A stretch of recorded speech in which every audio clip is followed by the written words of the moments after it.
170. Today morning when I woke up, I looked into it again and I saw something else. You always see something else when you come to these hymns. Yeah? Every time you will see some kind of thread which is invisible unless you dwell long enough on the text. So here the first line, Vanema purvih ariyo manisha, Vanema purvih ariyo manisha, agnih sushoko vishvani ashyah. This first line was kind of surprising to me this time. So here I wrote a new interpretation of this possible. May we enjoy a vast and manifold aspiration to knowledge of the aspirant within us. So Aryah is the one who is constantly moving forward. Let me start with mantra. Sorry, I feel something is missing.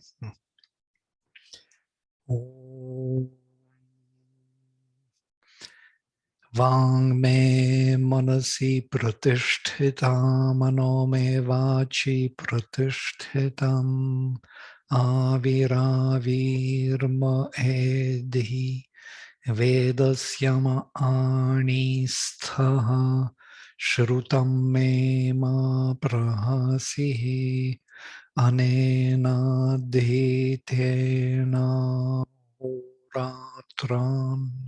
Samdadhami, ritam vadishyami, satyam vadishyami, tanmamavatu, tadvaktaramavatu, avatu mam, avatu vaktaram, avatu vaktaram. Om Shanti. Shanti, Shanti.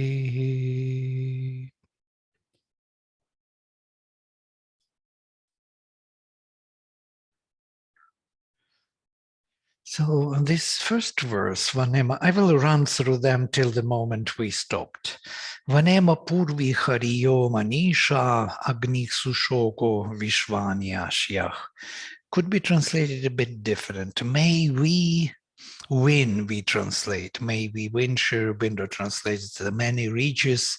May the fire flaming high with his light, master by the thinking mind, take possession of all things that are.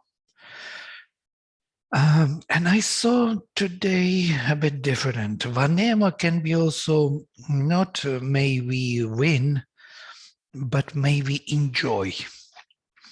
Partake and enjoy, because one root has two meanings, to enjoy and to conquer. And we spoke about this, that conquering is actually appropriating and enjoying. So joy comes with becoming one with, yeah? And becoming one with is appropriating or partaking or tasting. Yeah? So Vanema, may we enjoy purvih manisha.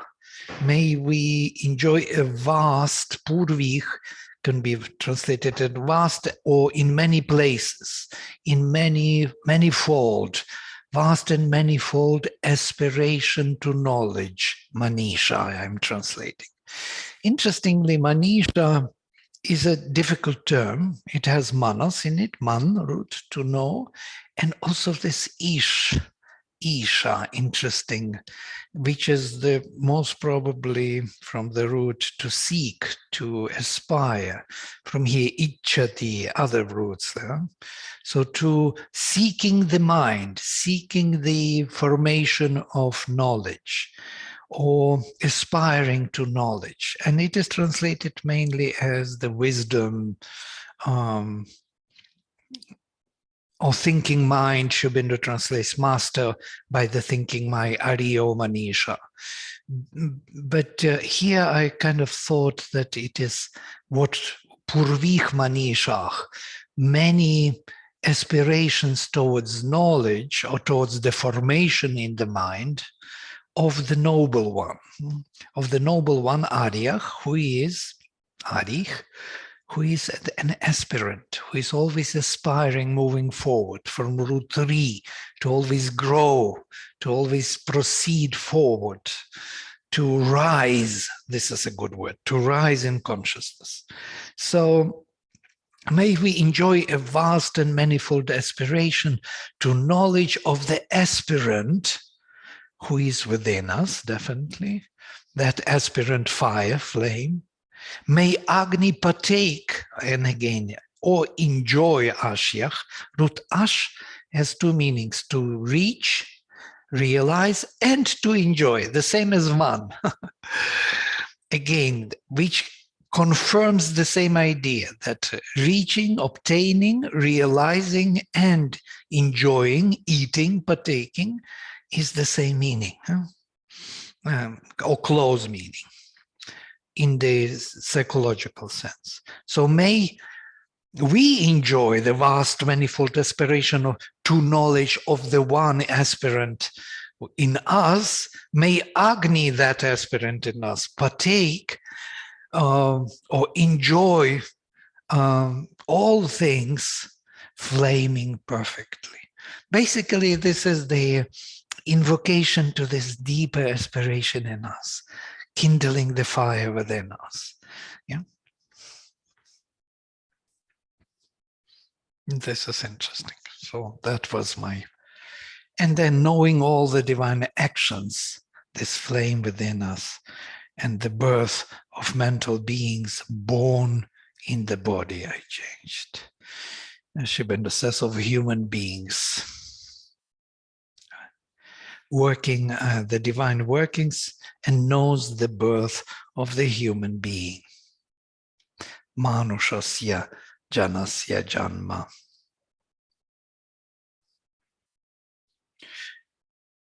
So you can see the whole vision. Yeah? So may we enjoy all manifold aspirations to knowledge by the aspirant within us, who, as Agni, perfectly flaming Sushokach, Vishvanyashyach, enjoys all universal things.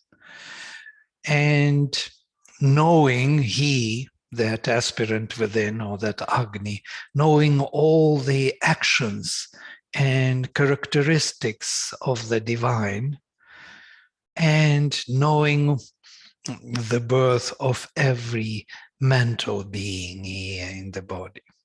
So he knows how the divine powers act, and he knows every birth of that power, or the form of that power in the physical form. And that's how he enjoys all things, universal things. And then, Garbho yo apam, Garbho vananam garbhashchastatam garbhashcharatham adrauchit asmai antardorone vishamna vishvo amrita svadhih. He is the embryo of the waters, of the heavenly waters, or the primary waters of creation, the embryo of the forests, vananam, or the child of the enjoyments, the embryo of all that move and move not. He, embryo means in this sense, son, offspring, offspring of all that moves and moves not. And he entered even the infinite stone, this infinite rock, bedrock of inconscient. For him, for whom we do not know for whom he entered there, for someone, Sri Aurobindo says for human being, for us, he entered even there, deep into the inconscient. And in the house, he is like the ever-present one, omnipresent one, uniting all other beings who came here, immortal with the perfect power of concentration. Suwadhi, I changed my translation. Sri Aurobindo translates a perfect thinker. The mind works in such a way that it has a capacity to focus our consciousness on any object of sense, and in that sense it is the power of concentration. So, and su adhih, with the perfect power to fix consciousness upon anything. Yes, somebody was saying. I have a quick question here, Vladimir. Is he referring here to the aspirant or to Agni? To Agni, who is aspirant in us, yes. Thank you. Yeah, that was the whole passage before that. That aspirant in us is actually him. Yeah? And we are seeking the enjoyment or the fulfillment in knowledge, aspiring to knowledge as he does. And in that sense, he is flaming perfectly when he is flaming perfectly. He should or may enjoy all universal things. Because with this knowledge and comprehension which we aspire to, we will be able to enjoy through him all the universal things. There was another thought about this the other day that I had, that we are actually this oneness, which looks like a little bit dull idea, no? The oneness of the world, that it is one and everywhere is the divine, is actually a very powerful idea. Yeah? It gives us possibilities to discover many facets of reality in many different new relations. Well, this is what I wanted to bring. So this comprehension through oneness is actually the most creative idea. Can you give an example? For example, when we think about relations like between things in different times, in different contexts, we discover more and more the qualities of the infinite. So it was a trick. It was the way to manifest, the infinity or the infinite qualities of the divine in their relations in time and space. So basically the idea of oneness, when we seek oneness, through oneness we comprehend, not through the difference.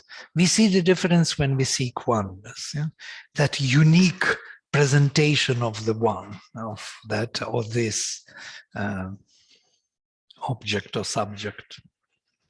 So in that sense, when we seek that aspiration to the higher comprehensive knowledge of oneness, we kindle the fire who should enjoy all things, because this is a great joy to discover those qualities within the difference. I don't think it is dull idea, Vladimir. I think it is the only useful idea, actually, if you look at it, because I feel especially in conflicts, especially when you're not, especially with people or, conflicted spaces, if you just start to see, oh, this person is just like me, or this, like if you approach the entire conflicted spaces through this whole idea of oneness, I mean, this is the only way to solve is what I have figured out. You can't solve it with the mind. You can't solve it with emotions and past and memories and baggages. If you just at that moment say, oh, this person has two eyes also like me. This person is crazy like me. This person also does this thing like that. He also did that. I also did that. Oh, we are same. Oh no, now you don't harbor negative feelings, and that way you can resolve any conflict, whether it is people or relations or I think even countries or religion or all that.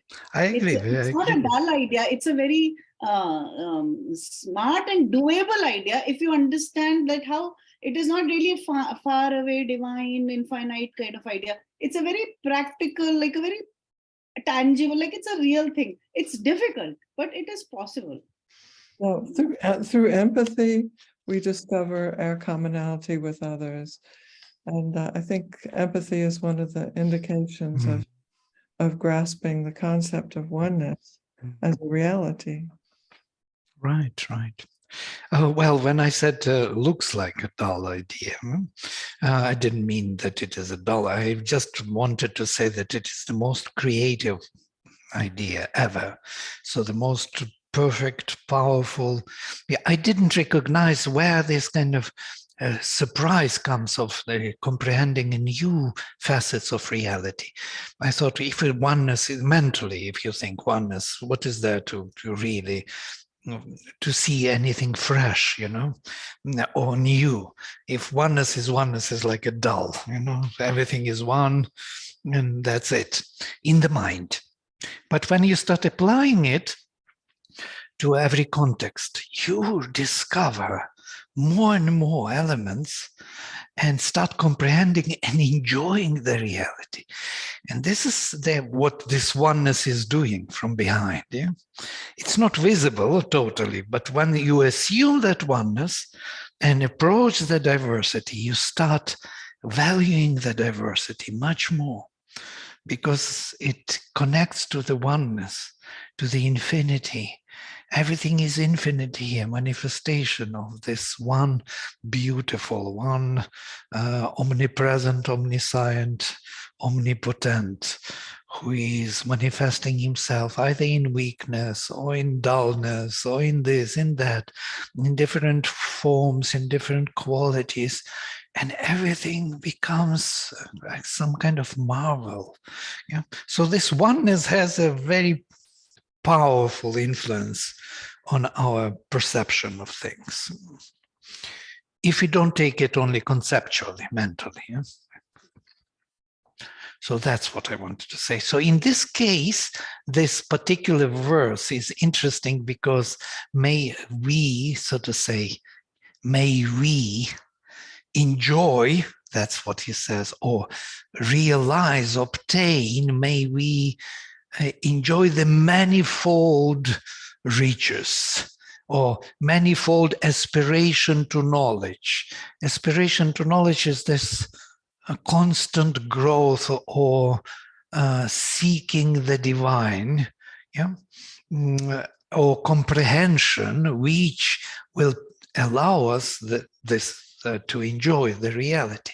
If we are seeking the meaningful elements of all in the oneness, this is what I wanted to say, then this flame is growing more and more, and he becomes as it is said, he is the Sushoka, he's flaming perfectly, yeah? And he enjoys all the things. So we find in all things the divine meaning. So this is why Manisha word is here. Manisha is hiding behind this psychological process of enjoyment through comprehension. You froze. Oh, I did. Frozen for everyone or just for me? I hear you. I think every Yeah, I think it's me. Yeah. Am I normal already? You froze. Yeah, now you're normal. Okay, this is something which I'm not in control with, unfortunately. Here.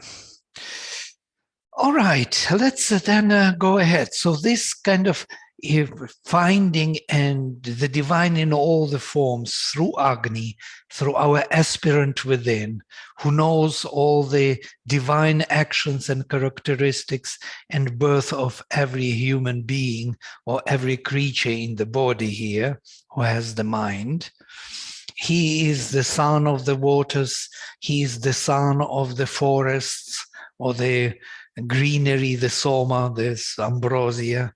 He is the son of all that stays and moves. He even entered into Adri, into this infinite inconscient rock for the one, for Asmai, for him, for Sri Aurobindo says for man, it could be for any being who is doing here the sacrifice. Antardurone, he is inside the house with doors. Vishamna Vishvach, he is universal of all the peoples.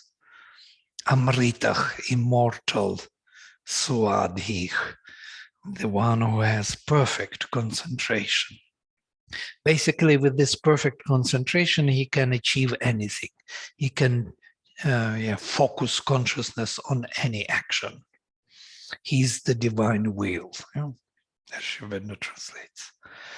And then, Sahi Kshapavan, Agni Rainam, Dashad Yo Asma, Aram Suuktaich, Etachikitvo Bhumani Pahi, Devanam Janma, Mritascha Vidvan. The fire is the master of the nights, Kshapavan. He gives of the riches to him who prepares for him the sacrifice with the perfect words. O thou who art conscious, guard as the knower these worlds and the births of the gods and mortal man. I made a little different interpretation. He is indeed the master of nights, the flame of the riches. He should give to the one who prepared the sacrifice by hymns. Give, this is an interesting word. He should give maybe the riches, or maybe he should impart himself onto the one who prepared the sacrifice by hymns. O conscious one, protect all these worlds by filling them with your presence, knowing the births of gods and mortals. So he knows all the births of the gods and mortals, yes, of all the powers, of all the creatures here in whatever form. This we read, but interesting, the master of the nights and the flame of the riches. Why master of the nights? Because he is flaming there. Yeah. Let me, I cannot manage this page by page. Vardhan yam purvi here stopped. Kshamo virupa statushcharatham rita pravitam aradhi hota sovar nishattah krenvan vishvani apamsi satya. Many different nights, so many nights of different forms have increased him. Purvih kshapo virupa, of different forms, kshapach, the nights, purvih, many, vardhan, increased him. Whom, literally, yam, whom they increased. The fire who came forth from the truth, who is the stable and the moving. Statushcharatham, rita pravitam. Pravitam moved forward from the rita. Aradhi hota suvarnishattah. Who is the, again, am I frozen again? No. Who is the stable and the moving, the priest of the call? He is achieved for us. He is achieved for us, notice, seated in the sun world, making true all our works.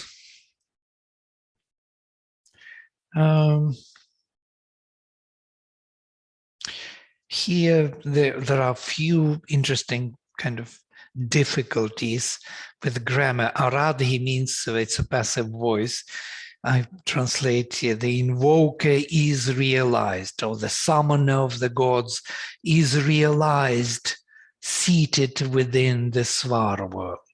So he is realized when he is totally seated within the sun world, making true all the actions, all our activities.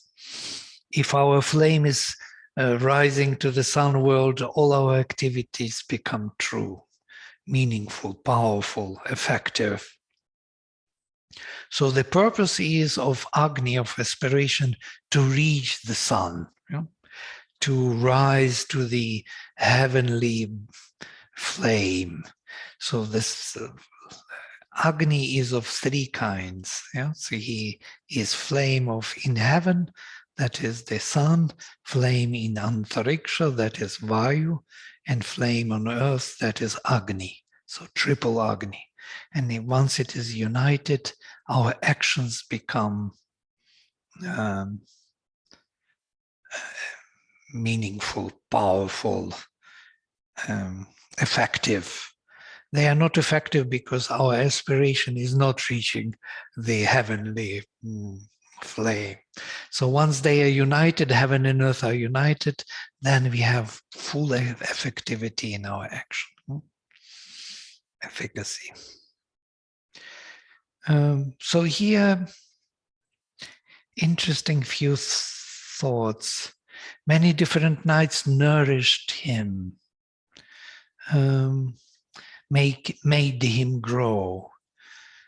Who is the chariot of the truth moving forward?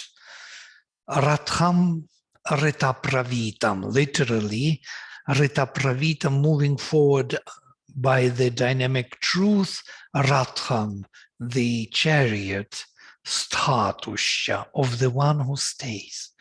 So literally, it's a bit different than Sri Aurobindo here puts. It's like of the staying one, and of the staying one, the chariot that moves forward from the dynamic truth.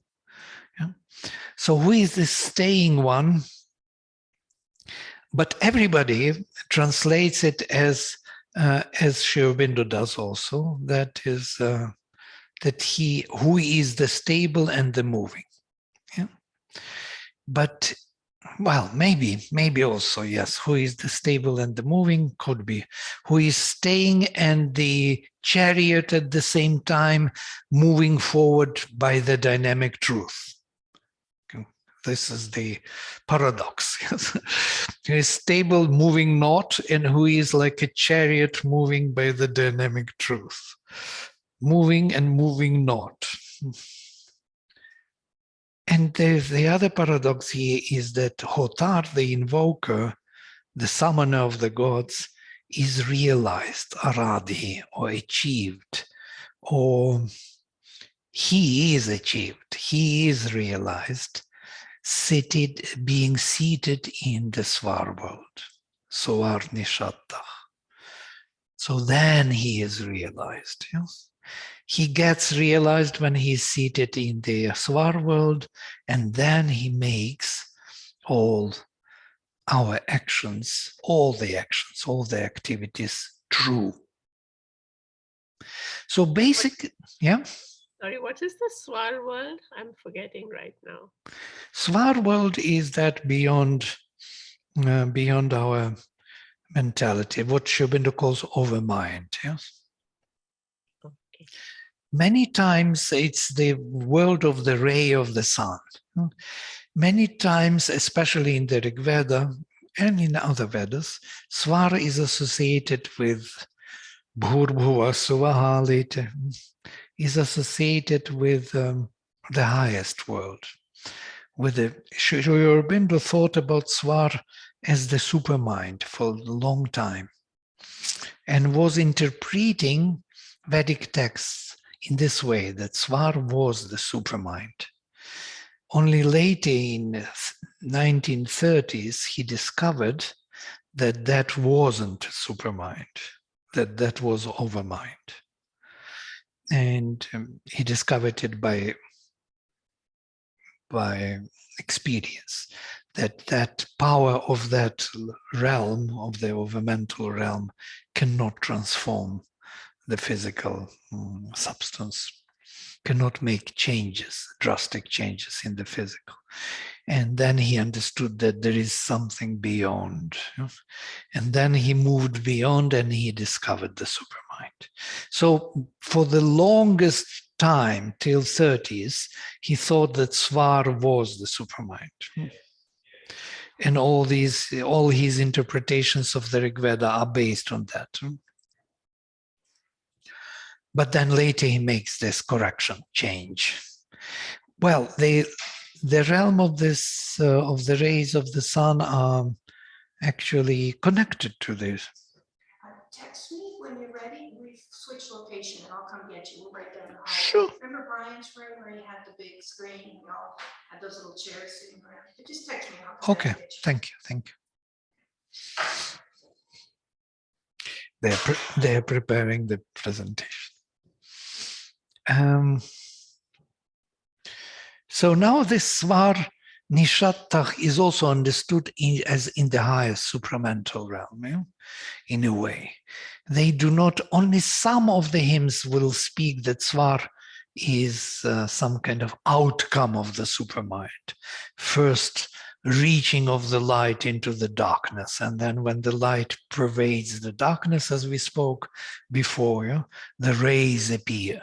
The rays are, if you can imagine, this is the darkness, this is the sun, and when the sun reaches the darkness, it pervades it. Yeah?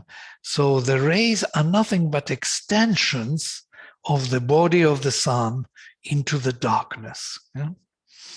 It is the body of the sun extended into the darkness. It is the sun present in the darkness through the rays. So these rays are actually the supermind, yeah? Supramental substance in a way. So in that sense, they are not very different in that sense. But in other sense, that in between there is a difference, there is a darkness, yeah, enveloping each of the rays. That is the difference. Because in the supermind, there is no darkness enveloping anything. Everything is light. Yeah?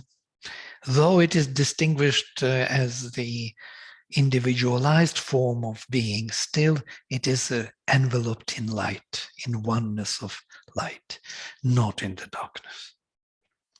And in that sense, it is much more effective and in this transformational power. So here we move forward. Vladimir, Yeah. Vladimir, just one small question. Any this thing clues about this many nights of different forms? What could it indicate? Virupa, yeah. This word they use very often for nights, Virupa, different in form. Or Many nights. Yeah, many purvih, yes. That means that there were these, in my view, you can give your interpretation. We are interpreting, we are dwelling on them.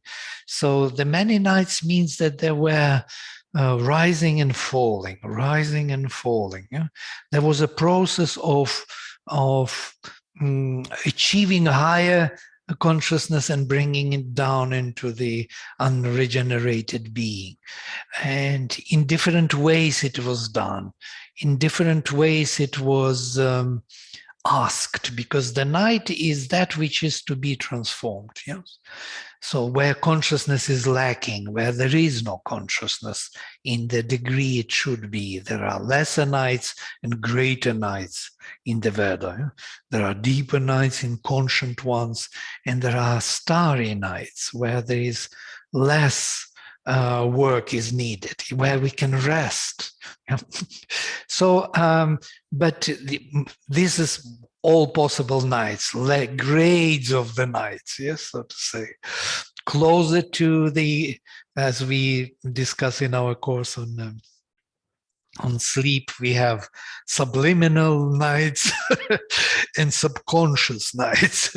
And subconscious nights have levels upon levels. You can go deep into the pit, and you can go also in the subliminal nights, you can go higher and higher and higher to the lights. You know? So to say, basically, there are infinite grades of consciousness, not only in consciousness and higher, but also in the lower, in the nights.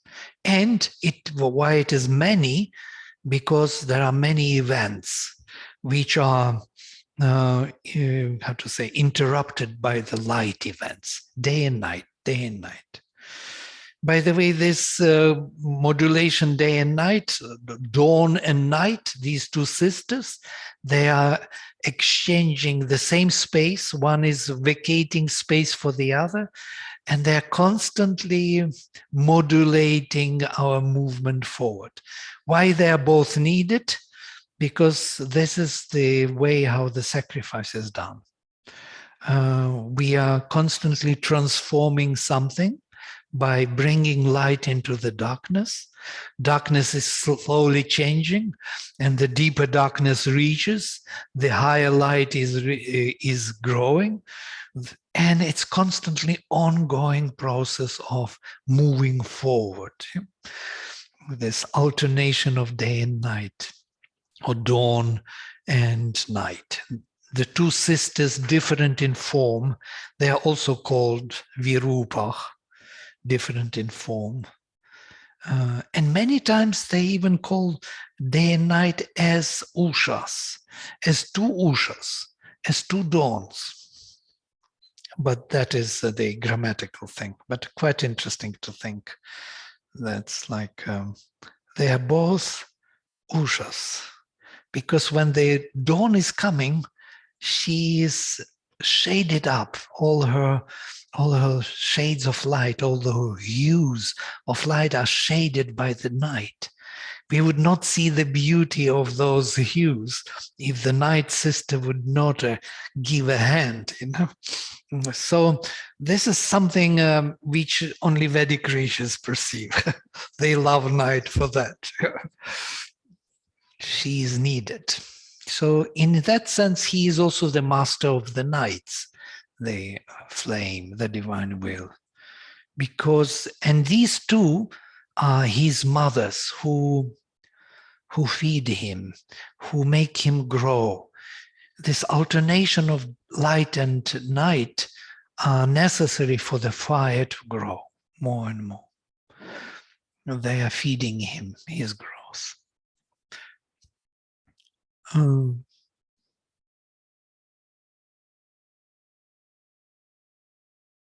So there are many. If you have some other interpretation, please give, Kinshuk. You have some other thoughts? I was thinking of two different things. One of them is that our life itself is a kind of night, long night, right? In which we try to invoke, in which we try to call Agni. So this could mean, in a sense, the strength I have gathered over my many lives. That would be one way of looking at it. The other would be that every time I dip into the inconscient, I gather more power as opposed to more knowledge. So this alternating of dawn with nights, I'm actually trying to mix up both. This is a second interpretation. Yeah, it's a very nice. Well, I like both, and the second one even better. I like better because, truly speaking, to face the night really with, as Shubhendu in his Descent into Night says, his naked, his bare spirit met the naked hell. So in a way, this when the two nerves come, the spirit naked, bare with naked hell, then something happens. And there is a great achievement, achievement in realization, which we are here for. We just don't know that. We want to avoid it, to postpone it, to prolong our kind of safe state. But truly speaking, we are not here for this safety. We are here for also because the earlier verse kind of pointedly talked about the inconscient. That is probably in my mind somewhere. The inconscient stone. So somewhere these two I feel are connected. Very nice, very nice. For him, he entered even into the inconscient rock. Yes, because there the real shift will take place, the real change. Yes, that's exactly what I meant. Thank you. Yeah, thank you for sharing. This is a very good insight. And there are many more insights will come, because this is the text which generates true thinking, you know. Whether we want it or not, we will be somehow directed in the way, wherever we are, in whatever context we think about this, we will be directed in the thinking which is needed for us to get to the truer comprehension. Yeah? So our whole context will be slowly changing, in which we are living. And everyone has different context and a different way of approaching the text. But all of them will be valid, because they will be like aha moments. Oh, now I understand. And this rita pravitam is also an interesting word, ratha, and moving, made move forward by ritam, by the dynamic truth. Dynamic truth is always moving forward, never staying in the same space. Yeah, always new, because that's how the power of time works. Yes, time would never work otherwise. Yeah.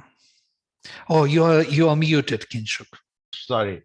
What I was saying is, yes, it is so interesting Mhm. because it is that chariot moving forward, powered by this alternation of night and day, and that kinds of brings the rhythm of the whole universe into play. It's I find this somehow very interesting. Absolutely, yes.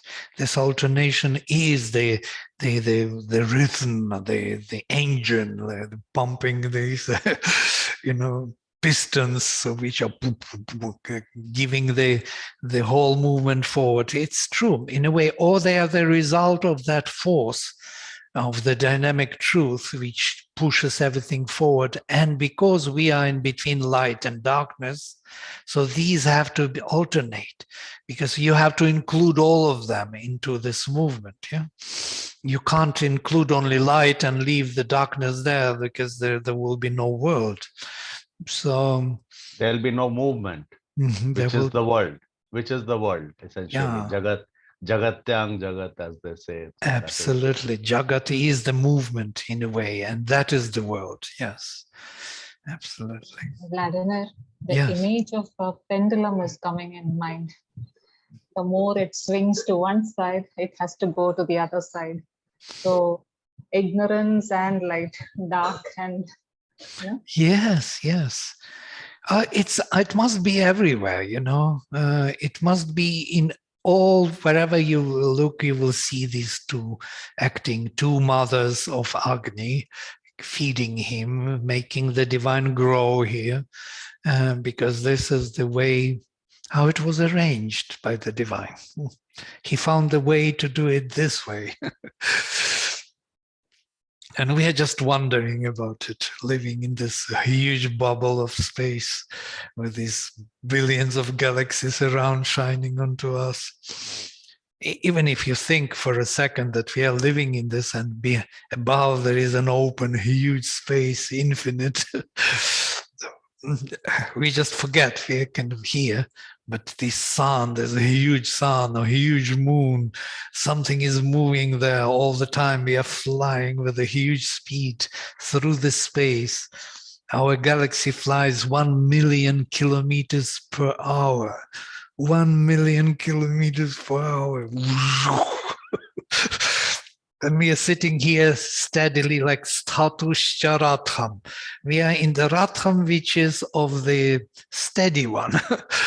We feel steadiness, yeah, but we are constantly moving by the dynamic truth. Everything is moving forward. Ever advancing pilgrim. We are the spirit of that pilgrimage which we do. We can't stop. It's not possible. The moment we stop, we die. We drop everything and then start again moving in a new body. And then number 10, this is the last one. Goshu, oh, not one more small one. Goshu prashastim vaneshu dhishe bharanta vishve balim suvarnach vitvanarach porutra saparyan piturna jivrech vivedo bharanta. Thou establishest word of thee in the ray cow and in the forests. It is as if all were bringing the sun world as offering. The sun world again comes back, swar, as the offering. Interesting. Balim is actually that offering, substantial offering of substance. Man in many parts serves thee and gather in knowledge as from a long-lived father. I have my own interpretation. You hold an expression in the rays of light and in the delights of the forests.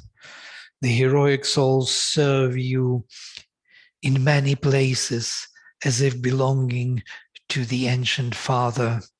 They spread the knowledge wealth all over. Now this father is important because we are the sparks of this Agni, we are the flames, and he is our father. As if of ancient father we spread all knowledge all over. It does not belong only to us. It's not only our comprehension. It is contagious. It flames other beings, you know. But anyone who has knowledge, he may be totally silent, but around him there will be an atmosphere like around Sri Aurobindo and the mother, and people feel that atmosphere. You know? Many people say when they came to the mother with the plan to speak, they even wrote the notes because they may always forget what they wanted to say when they come to the mother. And with those notes, they go there determined to say what they have to say. But the moment they enter, they forget that they had notes, you know. This atmosphere of beauty, oneness, bliss, peace. So they totally forget what they want to say. You remember Vivekananda the same way. Many times he went to this temple of Kali to ask for his mother and so on. Ramakrishna told him, go and ask. He went there, came back. So did you ask? No, I forgot. I forgot to ask what he went for. So this is the connection. Then he told him to write down and with paper to go and not to forget, see the paper. Otherwise, consciousness switches off. So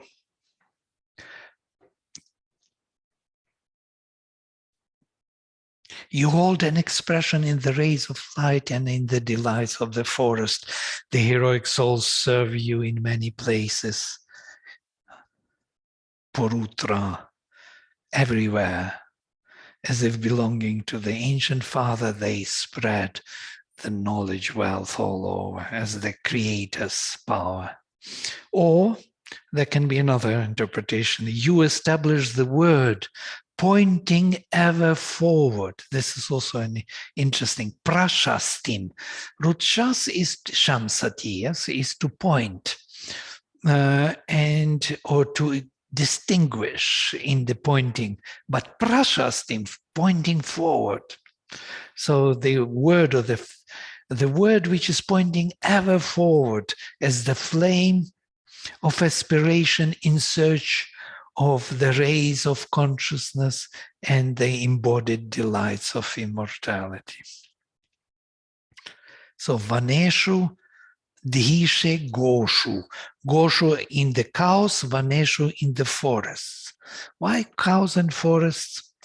Because Goshu in the rays of consciousness or seeking, they gave in search of the rays of higher consciousness and in search of the delights or of immortality, because Vaneshu Vanam is the embodiment of Soma. Soma as ambrosia, as delight, as immortality. Yeah? That Soma is the substance, living organic substance, which gives which gives life to all the creatures. It is also food for us and enjoyment and our own living body. So in these delights of immortality and in the lights of consciousness, you establish the word which is pointing forward. This is the idea.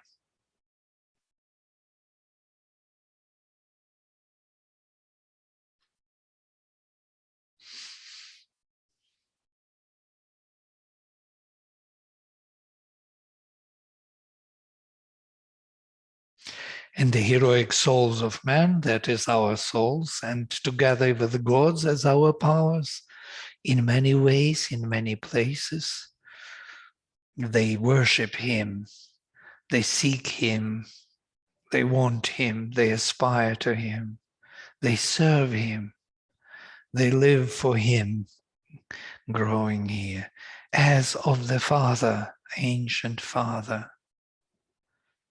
They spread the knowledge wealth all over.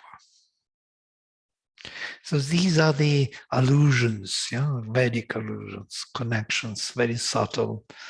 And the last verse, very small half verse, and we will stop here. Sadhurna gridhanuch asteva shurach yateva bhimach tveshach samatsu. Very powerful statement, final. He is like an efficient in works and hungry to seize, heroic like one shooting arrows, terrible like an assailant charging. He is a splendor in our battles. There are two interpretations of mine. Perfect like the grabber, the one who is grabbing. Hero like the archer. Frightening like the attacker, violent in the battles. And there is another newer interpretation of yesterday or some day ago. Impatient like the one who is totally focused on the goal. It's interesting because sadhu is the one who leads you to their goal. Yeah? From here, sadhana, that which is leading you to the aim of your journey, of your endeavor. Gribnuch, sadhur na gribnuch. He is like the one who is focused on his achievement, the grabber. He is the grabber as if he is focused on his achievement. Yeah? Impatient, like the one who is totally focused on the goal. Interesting psychological thing. Yeah? If I'm totally focused on the goal, I can't allow other things to come in because I'm like that hound of heaven, Sarama. She's flying towards the goal. She doesn't see anything else. She wants the goal. So in that case, in that sense, he's impatient, like the one who is totally focused. Impatient is the wrong word, but in this case, it will play that paradoxical meaning. Courageous like the archer releasing an arrow. Why courageous? Interesting. Shura. He's like a hero releasing an arrow. Asteva Shura. Terrible like the attacking soldier. Yateva Bhimach. He's terrible, terrifying like the Yatri, the one who attacks. Fierce in battles. Tvesha Samatsu. Interesting word Tvesha, it is flaming. Tremendous translates splendor. He's a splendor in our battles. Sounds much better. Splendor is power and flame together. Tvesh It has this meaning of flaming with power. And this is the end of the hymn. Suddenly, this Kshatriya, affirmation of Agni. Just don't forget who he is, yes? And all those nice things. Now remember and feel him present. Okay, here I stop. And if you have some thoughts, please. Vladimir, most important thought is that this one as well as 1.69, could you please send it over? Oh, yeah, definitely. I didn't. I will definitely. Yeah. I made corrections here on this one. That's why I didn't send. But And the previous one too, I think. Sure. 1.69. Thank you. Great. Yeah. Some other thoughts? Can I say something, Vladimir? Yes. Please go ahead.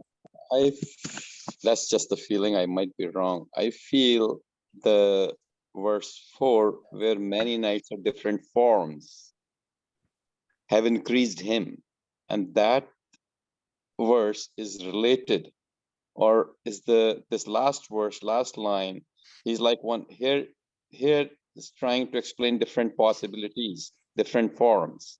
So they look like they're kind of connected. Like this is the further explanation of different forms. We were talking about many nights, as Kenshuk said that many nights is the lives. He was like this night's word symbolizing the life, but different forms means different forms in different ways, where it says like in different like terrible part, heroic part, every different form, different way it can exist. Yeah. I totally agree. I know where you are heading at. It's very difficult to find what is many forms. Many forms in what? In its character, in its context, in its impact, in many different ways, substance, and so on. Yes.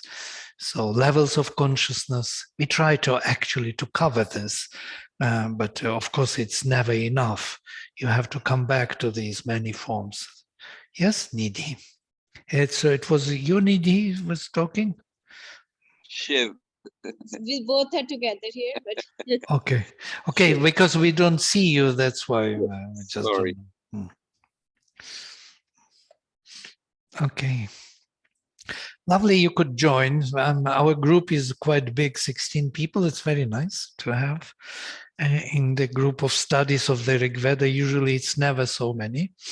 There are always few people are interested in all this old stuff. Give us something new. But it is something we must recover in us. The origins of our group soul. We have to remember what we are here for. And it's a pleasure, just sheer poetry and highest psychology, philosophy, everything put together in one text.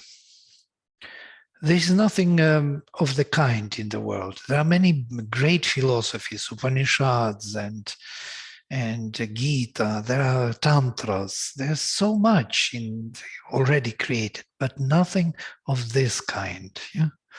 It doesn't explain things, it acts upon consciousness.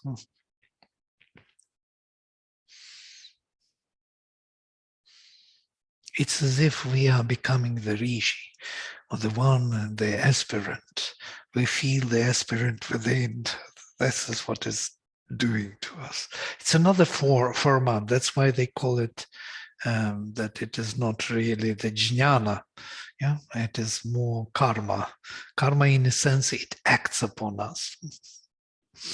And then later they used it for the rituals, because how else would you use this text?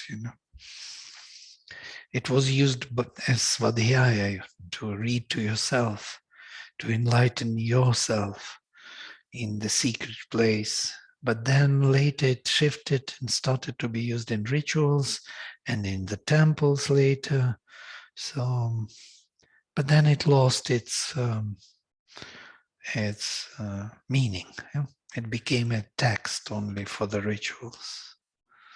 Yes, Kinshuk, you wanted to say? Yeah, I wanted to say that simply tracing Rishi Parashar's movement through all these verses gave me a very strange feeling how he went from what seemed quite a simple verse to these last verses are very telling. I mean, I just don't know how much complexity is there in these last descriptions of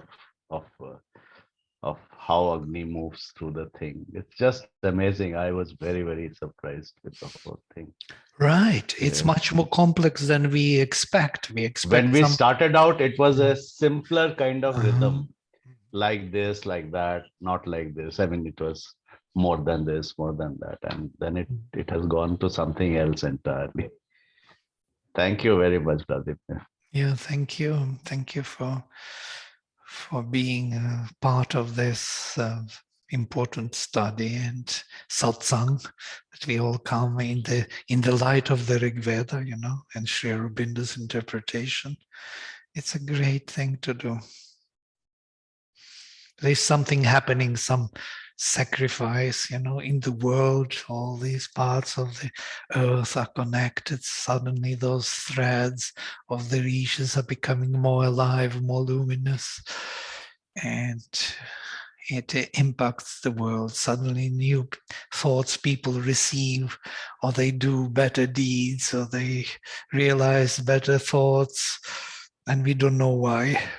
Because somewhere there, that Rig Veda is sounding still like a heartbeat, you know, of the whole group soul.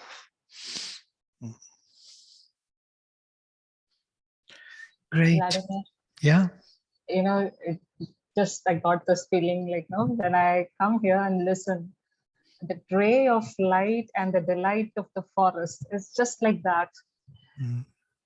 Ray of light, it's like an inspiration. I mean, something comes up and then the whole experience can be felt. The delight of, it's like an expanse, you know, within an individual. If it's happening, just imagine the whole the expanse of the, I don't know how to put it, it's just a feeling.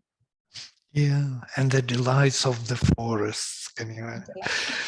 The forests are usually kind of scary, but the delights, that means everything is so dense with life and joy and beauty. Yeah, it's so interesting to me that the forests appear as a word, I think several times. I think I was wondering about that in terms of the nature experience and how the hymns to Agni really convey that very powerfully, and also the natural state, you know, human beings experiencing their own nature in the forest. That there's a sense of freedom that's involved there or implied in that. That's what I've been reflecting on. Well, interesting. Yeah. I saw it more metaphysically, or in a sense, how that forests are the embodiment of that organic substance of soma, which gives us life to the spirit, because to embody the spirit in matter is not an easy task. And just try to bring and make matter alive like we are. This is a living matter. I can do with will, open and close with my will. This is an amazing achievement. Spirit entered into the matter and built this thing which can not only move at will, but speak at will, sing at will, feel, go somewhere, concentrate, realize, discover, and it is all in the matter. So this is an amazing achievement, and that for me is Soma. Yeah, your interpretation is very fine. It's at a higher level, I think. No, yeah, well, but forests as nature, as we look at the nature, what a beautiful creation, yes? And it is also the divine creation. It is part, it's our friend, it's our relative, yeah, the tree.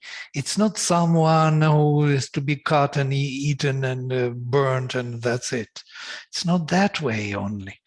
We have to see the divine presence in everything. And that is a big shift in thinking. Yeah. Yes, it is. And I think so many people experience divinity in the natural world. There's a purity and a beauty to it that that brings us close to the divine. Yeah. We feel it much more in nature, in the forest, with flowers than with people. Even with animals, you feel better somehow. You can relax finally and be yourself. Don't have to pretend to be something better than you are. Why is it so difficult with humans and then animals and flowers? Mind, judging mind, yeah, constantly. Well, and many more things, dogmas, things, different forces. It's very complex. Yeah. Yes. Why? May I just say something? Yes. Sorry, we are running out of time. No. But Martha's statement just made me think of something. I was thinking today of Goshu being the kind of male way of looking at things, of kind of, attacking things with knowledge, and Vaneshu being the kind of feminine way of looking at the world, at creation, at trees, at flowers, and of the whole living thing. So these are two different pointers. We do this with the mind, and we also do this with our physical body. I mean, I'm very thankful that you brought this up, because it was something that was going through my mind today, the male way and the female way of attacking the same problem. I don't really mean male and female in this way, of course, but it's just the way of knowledge and the way of living, sort of. That's what I want. Interesting thought. Yes, there is a depth in it. Yes, if you go deeper into this, that female looking at things is. Mother speaks about different relations, different things which male and female want from each other. You know that. Yeah? The description is very powerful. Women want from man security mainly. Yeah? That's why they marry. And there are a few more things for the strength, security, and man wants from female the delight. He is looking for the delight. And in that sense, you are very right. That's why man is marrying, for his own kind of delight. And female most probably looking either for knowledge, that the ray of light, cows, or something which will give her security. So there's interesting to think how that thing happened, because man is always misunderstanding women.